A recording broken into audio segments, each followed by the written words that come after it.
மக்கள் அனைவருக்கும் வணக்கம். ஒரு நல்ல விஷயம் என்ன, அது ஒரு வெற்றிகரமான விஷயம் என்ன அப்படின்னா, திமுகவோட எம்பி ஜெகத்ரட்சகன் அவர்களுக்கு சுமார் 908 கோடி பெனால்டி. நம்ம 10 ரூபா 20 ரூபா ஃபைன் கட்டி பார்த்துருப்போம். ஏறக்குறைய 1000 கோடியை ஒருத்தர் அபராதமாக கட்ட போறாரு. அவரு நம்மளுடைய திமுக எம்பி ஜெகத்ரட்சகன் அவர்கள். எனக்கு உண்மையிலே கொஞ்சம் வருத்தம்பா. யார் நினைச்சு? MK ஸ்டாலின் அவர்கள் நினைச்சு. நேற்று தான் கிளம்புறேன்னு சொல்லிட்டு கோட் ஷூட்லாம் போட்டு பேட்டி கொடுத்துட்டு கிளம்புனார்.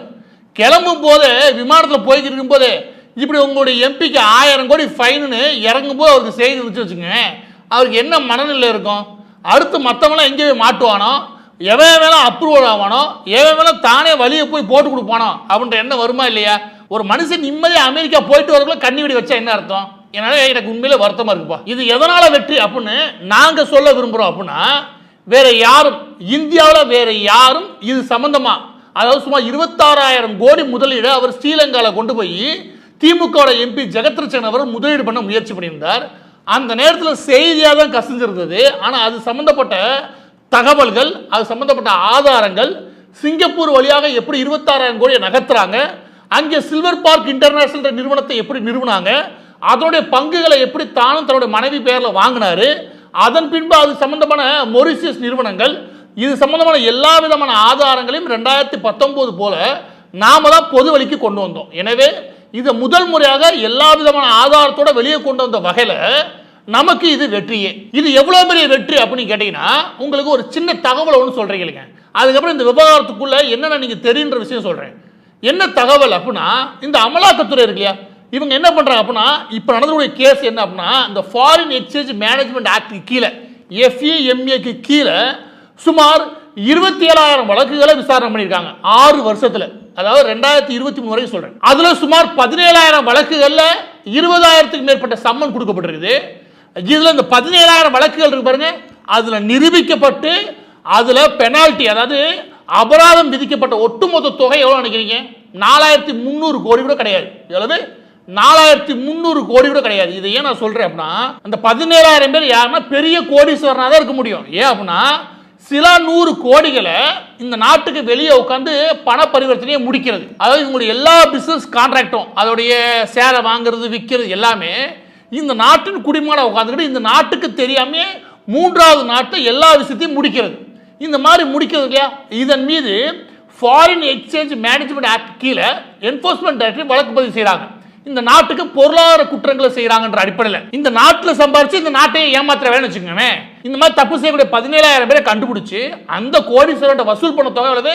4,300 கோடி தான். ஆனா ஒரே ஒரு திமுக எம்பியை பிடிச்சி உழுப்புற உழுக்குல அந்த ஆட்ட 1000 கோடி வாங்க முடியுதுன்னா, இந்த 17,000 வழக்குகளை பதிவு செய்யறதுக்கு எத்தனை ரைடு போயிருக்கும்? யாரு? இந்த அமலாக்கத்துறை. ஆயிரக்கணக்கான ரைடு போய் இவங்க இந்த விஷயங்களை நிரூபிச்சு என்ன வசூல் பண்ண முடியுமோ அந்த நாட்டில் அதை ஒரே ஒரு எம்பிட்ட வசூல் பண்ண முடியுது, அதுவும் திமுக எம்பிட்ட. அப்படின்னா மற்ற திமுக எம்பி எல்லாம் பிடிச்சி உழுப்பணும் வச்சுக்கோங்க, எவ்வளவு காசு கிடைக்கும்? எனவே தான் சொல்றேன், நாடு முழுவதும் 6 வருஷமா உட்காந்து 17,000 வழக்குகள் நடத்தி நீங்க கொண்டு வர தொகையும் வெளியே கொண்டு வர பொருளாதார குற்றத்துக்கும் இங்க 4 நாள் திமுக காரனை பிடிச்சி உழுப்புறது சமம். அவ்வளவு காசு வச்சிருக்கான்றேன். அதுல முதலாவது வெற்றி எங்கேருந்து வருது? அந்த உழுப்புறதுல நாமளும் ஒரு முக்கிய பங்கு ஆற்றி இருக்கோம். அந்த வகையில நாம இதை வெற்றின்னு கொண்டாடுறோம். எனவே இதோட வெற்றியுடைய உயரம் என்னன்னு தெரியுதா? அந்த வகையில் சந்தோஷம். முதலாவது என் குழுவை சார்ந்த நபர்களுக்கு பாராட்டுகள். இப்ப இந்த வழக்கில் 1000 கோடி அளவுக்கு ஜெகத்ரட்சகன் அவர்கள் மீது ஃபைன் போடுறது என்னையா நடந்துச்சு அப்படின்னு கேட்டீங்கன்னா, அது சிம்பிளா சொல்றேன். நான் 2019 ஒரு வீடியோ ஒன்று போட்டிருப்பேன், விளக்கமா போட்டிருப்பேன், எப்படி திமுக காரன் கொள்ளையடிச்ச காசை திரும்பவும் சிஸ்டமேட்டிக்கா உள்ள கொண்டு வர முயற்சி பண்றாங்க. அதை எடுத்து நீங்க பார்த்தீங்கன்னு எல்லா ஆதாரங்களும் இருக்கும். ஜெகத்ரட்சகன் அவர்கள் சும்மா 26,000 கோடியை ஸ்ரீலங்காவில் இருக்கக்கூடிய ஹம்மந்தோடான ஒரு இடம், அந்த இடத்துல கொண்டு போய் கச்சா எண்ணெயை இறக்குமதி பண்ணி அதை சுத்திகரிப்பு பண்ணி அது மீண்டும் பெட்ரோல் எல்லா பொருளையும் பிரிச்சிருக்கிற வேலை பாருங்க. அதுக்கான மிகப்பெரிய ஃபேக்டரியை சுமார் 26,000 கோடிக்கு மேல முதலீட்டில் சில்வர் பார்க் இன்டர்நேஷனல் பேர்ல முதலீடு பண்றதுக்கு முயற்சி பண்ணார். இந்த நிறுவனத்தை அவர் எங்கே பதிவு செய்தார் அப்படின்னா, இந்த நாட்டில் கிடையாது. இந்த நாட்டில் இருக்கக்கூடிய ரிசர்வ் பேங்க் ஆஃப் இந்தியாட்ட அனுமதி வாங்கவும் கிடையாது. அனுமதி வாங்கிட்டு தான் இந்த வேலைகளில் ஈடுபடணும். ஏன்னா இதுல வெளிப்படைத்தன்மையோட நகரும். யாரு வெளிப்படைத்தன்மையோட நகர மாட்டா அப்படின்னா, இந்த மொரிஷியஸ் மாதிரி நாடுகள்ல பிளாக் மணி கொண்டு சேர்த்திருப்பாங்களே, இங்க கொள்ளையடிச்சு வெளிநாடுகள் கொண்டு பதுக்கி வச்சிருப்பாங்களே, அந்த பணத்தை இங்க கணக்கு காட்ட முடியாது. கணக்கு காட்ட முடியாத பணத்துக்கு தான் இவங்க என்ன பண்ணுவாங்கன்னா ரிசர்வ் பேங்க் ஆஃப் இந்தியாட்ட சொல்லாம இந்த பணத்தை நகர்த்துறது. அப்படி நகர்த்தப்பட்டதா இது ஜெகத் ரட்சகன் அவருடைய பணம் மட்டும் கிடையாது, இது திமுக தலைமை குடும்பத்தின் பணமாக கருதப்படுது. இந்த பணம் மொரீசியஸ் வழியாக எங்கே வருது?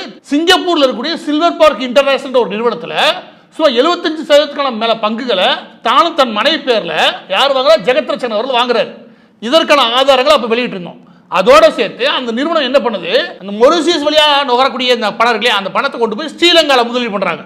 ஸ்ரீலங்கால எங்கே முதலீடு பண்றாங்கன்ற இன்னொரு விஷயம். அது என்ன அப்படின்னா, அதுல சீனா ஒரு இடத்தை ஆக்குபை பண்ணி அந்த இடத்த முழுமையா தன்னோட இடமா மாத்திக்கிட்டு இருக்கு. அதோட இண்டஸ்ட்ரியல் பார்க் மட்டும் கிடையாது, டிஃபென்ஸ் பார்க்காக மாத்திக்கிட்டு இருக்கு. அதனுடைய ராணுவ தளவாடமும் மாத்துறாங்க, அங்கே தன்னுடைய சரக்கு கப்பல்கள் வந்து போறதுக்கான இடமாக மாத்துறாங்க. அதுக்கு பக்கத்தில் நீ கொண்டு போய் ஒரு பெட்ரோலியம், அது கச்சா எண்ணெயை சுத்திகரிப்பு பண்றேன்னா அது முதலாவது வாங்குறது இல்லாட்டி எடுக்கிறது இல்லாட்டி அதை பயன்படுத்துற யாரா இருப்பா?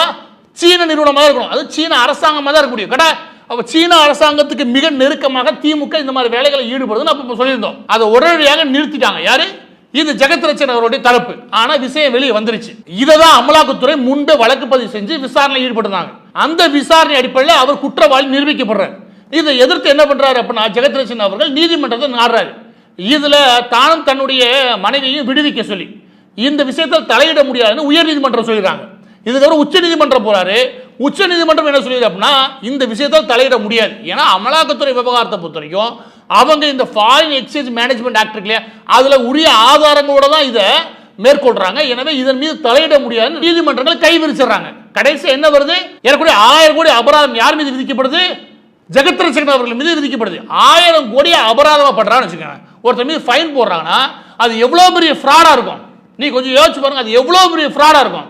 இந்நேரம் அவர் எம்பி பதவியை ராஜினாமா பண்ணிடணும். திமுக இதற்கு சரியான விளக்கம் கொடுக்கணுமா இல்லையா? 2 பேரும் விளக்கம் கொடுத்துட்டு மறு வேலை பாருங்க. எங்கேருந்து கொள்ளையடிச்சிங்க, கொள்ளையடிச்ச காசை எங்கே கொண்டு போனீங்க, அதை எப்படி பதுக்குனீங்க, இது எல்லாத்துக்கும் சேர்த்து விளக்கம் கொடுக்க வேண்டிய பொறுப்பு யார்ட்ட இருக்கு? ஸ்டாலின் இருக்கு, இல்லாட்டி இந்த திமுக அரசாங்கத்திட்ட இருக்கு. ஆனா பாருங்களேன், எதுவுமே இல்லாம 2 நாள்ல ஏதாவது நடிகை பிரச்சனையை கிளப்பிடுவாங்க, இல்ல நடிகர் பிரச்சனையை கிளப்பிடுவாங்க. மக்கள் அப்படி திசை திருப்பதுக்கு இவங்க தெரிஞ்ச ஒரே வழி நடிகைகள், நடிகர்கள், திரைப்படத்துறை வச்சு இவங்க மொத்தமா டைவர்ட் பண்ணிடுவாங்க. இப்ப 1000 கோடி அவரால் கட்ட முடியுமானா தாராளமா கட்ட முடியும். ஏன்னா அந்த அளவுக்கு அவர்கிட்ட காசு இருக்கு, நிச்சயம் கட்டிடுவார்னு வச்சுக்கோங்க. ஆனா அதோட விட முடியாது. அங்கதான் இன்னொரு பிரச்சனை ஆரம்பம். என்னன்னு கேளுங்க. என்னன்னா, இது நீங்க வெளிநாடுகள்ல ஒரு நிறுவனத்துல பங்கு வாங்கி அதை RBI ரிசர்வ் பேங்க் ஆஃப் இந்தியாட்ட மறைச்சிட்டு நீங்க முதலீடுகளா கொண்டு போனதுக்கான விஷயம் மட்டும். அப்படி கொண்டு போனதுக்கு தான் ஃபைன் கேட்டா அது நிரூபிக்கப்பட்டது. இப்ப ஏன் கேள்வி என்ன அப்படின்னா, அந்த 26,000 கோடி எங்கேருந்து வந்துச்சு? அதுக்கு பதில் சொல்லுங்க. 26,000 கோடி முதலீடு பண்ணதுக்கு தான் இந்த ஃபைன். அந்த 26,000 கோடி நீங்க எப்படி சம்பாரிச்சீங்க? அதுக்கு ஒரு பதில் சொல்லுமா இல்லையா? அது எங்க நகர்ந்துச்சு? அதுக்கு பதில் சொல்லுமா இல்லையா? அந்த பதிலும் நானே சொல்றேன். அது என்ன கேளுங்க. அது என்னன்னா, இவர் 2007-08கள்ல மன்மோகன் சிங் காலகட்டத்தில் இவர் நிலக்கரித்துறைக்கு அமைச்சராக இருந்தார், மத்திய அமைச்சராக இருந்தார் ஜெகத் ரட்சகன் அவர்கள். அந்த காலகட்டத்தில் இருந்த ஒரே ஒரு தப்பு மட்டும் சொல்றேன். அந்த காலகட்டத்தில் இவர் என்ன பண்றாரு அப்படின்னா, இந்த நிலக்கரியை எடுத்து தெர்மல் பவர் பிளான்ட் இருக்கு, அதன் மூலமாக மின்சாரத்தை உற்பத்தி பண்ணி அந்த காலகட்டத்தில் 70% மின்சாரம் தெர்மல் பவர் பிளான்ட், அதாவது நிலக்கரியை எரிச்சு தான் நம்ம நாடு உற்பத்தி பண்ணிருச்சு. இப்போ சுமார் 55 வச்சுக்கோங்க. இப்போவும் தெர்மல் பவர் பிளான்ட் தேவை நமக்கு இருக்கு, நிலக்கரியின் தேவை உச்சத்தில் இருக்கு.